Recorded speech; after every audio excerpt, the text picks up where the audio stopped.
Sei stata un dono per tutti noi, l'amore che hai acceso nei nostri cuori non potrà mai spegnersi.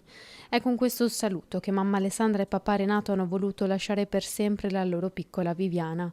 Viviana Maria Barel, nemmeno 2 anni e mezzo, è morta sabato sera tra le braccia dei genitori, un nocciolo di ciliegia che le è andato di traverso e che non le ha più permesso di respirare.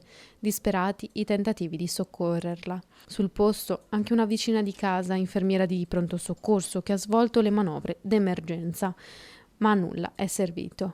In attesa dell'arrivo dell'ambulanza, i soccorritori del SUEM 118 hanno fatto di tutto per cercare di rianimarla, ma per lei non c'è stato nulla da fare. Grande e unanime il cordoglio per la tragica scomparsa della bimba. I funerali si terranno alle 15:30 nella chiesa parrocchiale di Revine.